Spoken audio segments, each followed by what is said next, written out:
శ్రీమాత్రే నమ. జయ గురు దత్తాత్రేయ నమ. ఈ వీడియోలో మనం కన్యా రాశి వారికి డిసెంబర్ నెల మాస ఫలితాలు తెలుసుకునే ప్రయత్నం చేద్దాం.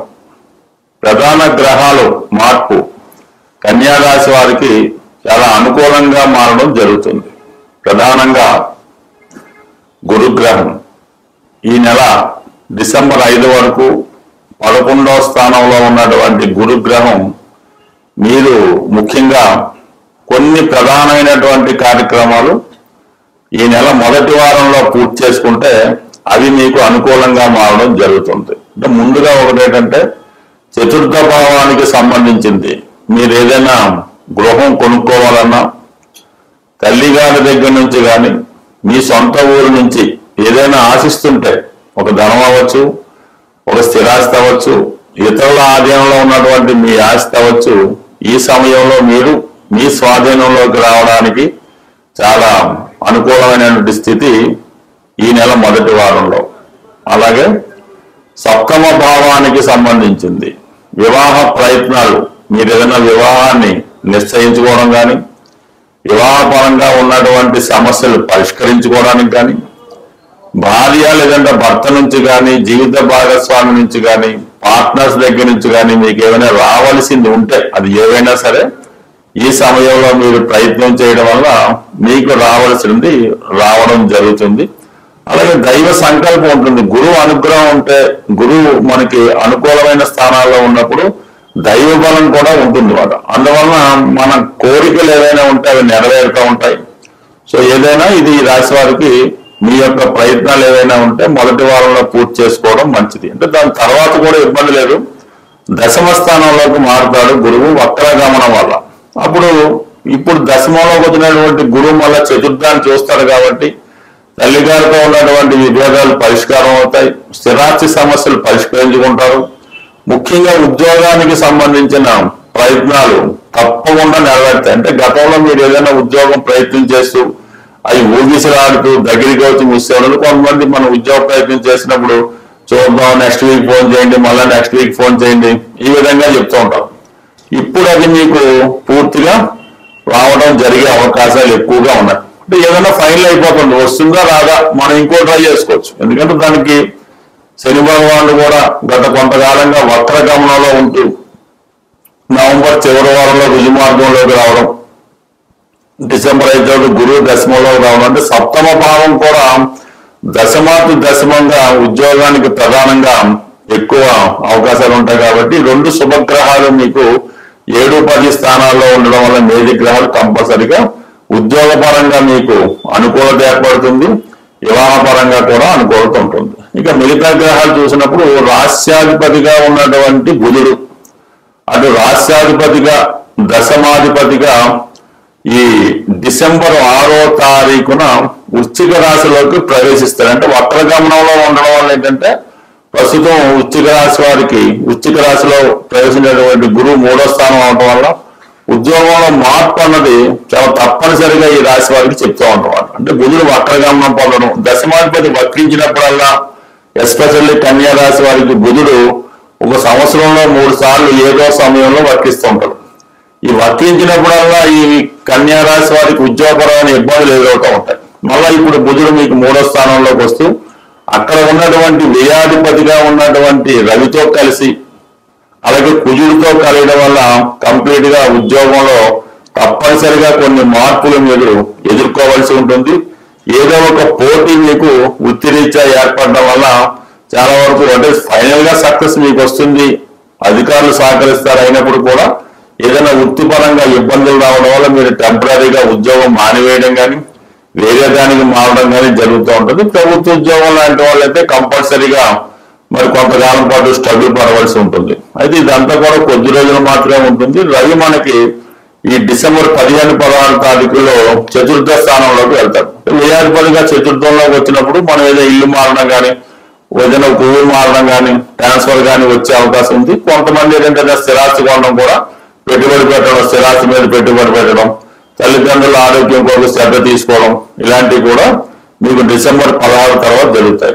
ఇంకా మరొక మేజర్ విషయం ఏంటంటే శుక్రుడు ప్రస్తుతం శుక్రుడు ఈ డిసెంబర్ 8వ తారీఖున మీకు కంబస్ట్ అవడం జరుగుతుంది. అంటే శుక్ర మౌఢ్యం అన్నది డిసెంబర్ 8తో ప్రారంభం అవుతుంది. దానికి కారణం వల్ల శుభకార్యాలు వాయిదా పడతాయి. ఎక్కువగా ఆర్థిక పరంగా అంటే ధన భాగ్యాధిపతి కంబస్ట్ అవడం వల్ల కొన్ని ముఖ్యమైనటువంటి ప్రయాణాలు పనులు వాయిదా పడడం జరుగుతూ ఉంటుంది. అలాగే ముఖ్యంగా ఆర్థిక పరంగా చికాకులు ఏర్పడడం జరుగుతుంటుంది. అలాగే మీ కుటుంబంలో ఉన్నటువంటి స్త్రీలకు అనారోగ్యం రావడం కానీ, వ్యక్తిగతంగా మీరు స్త్రీ అయితే మీకు కొంత అనుకోకుండా కొన్ని హెల్త్ ప్రాబ్లమ్స్ రావడం జరిగే అవకాశం ఉంది. అలాగే స్త్రీలతో విరోధాలు విభేదాలు లాంటివి రావడం కూడా జరుగుతూ ఉంటుంది. బట్ ఏదైనా కన్యా రాశి వారికి ఈ బుధగ్రహం వక్రగమనం వల్ల ప్రతి విషయం కూడా కొంచెం కన్ఫ్యూజ్ గా ఉంటుంది. ప్రతి పని 1-2 సార్లు చేయవలసి ఉంటుంది. వీటి నుంచి బయటపడాలంటే మీరు ప్రతి నిత్యం వీలైతే బుధవారం వెంకటేశ్వర స్వామి టెంపుల్లో తులసమాలు ఇచ్చి అర్చన చేయించుకోవడం కానీ, ప్రతిరోజు విష్ణు సహస్రనామాన్ని పారాయణ చేయడం కానీ వినటం కానీ, అలాగే సంకటనాశన గణేశ్ స్తోత్ర పారాయణ వల్ల విఘ్నేశ్వరుడికి గరికతో అర్చన చేయడం వల్ల ఈ కన్యా రాశి వారికి ఎదురైన ప్రతి సమస్య కూడా సులభంగా పరిష్కరించుకోవచ్చు. స్వస్తి. మన జాతకం ఎంత అనుకూలంగా ఉన్నా, జరుగుతున్నటువంటి దశలు కానీ గోచారం కానీ అనుకూలంగా ఉన్నప్పటికీ కూడా కొన్ని ముఖ్యమైనటువంటి పనులు అంటే ఆ కుటుంబంలో పిల్లలకి ఉద్యోగాలు రాకపోవడం, వివాహం జరగకపోవడం, ఎంత కష్టపడినా అప్పులు పెరిగిపోవడం, ఇవి జరుగుతూ ఉంటాయి. దీనికి వాస్తుపరంగా కూడా ఉన్నటువంటి దోషాలు చాలా వరకు ఆ కుటుంబం మీద ప్రభావాన్ని చూపడం జరుగుతూ ఉంటుంది. ప్రధానంగా ఏదైనా మనం ఇల్లు కట్టుకున్నప్పుడు చిన్న చిన్న వాస్తు దోషాలు ఉంటే అవి 7 సంవత్సరాల తర్వాత వాటి ప్రభావాన్ని చూపడం జరుగుతూ ఉంటుంది.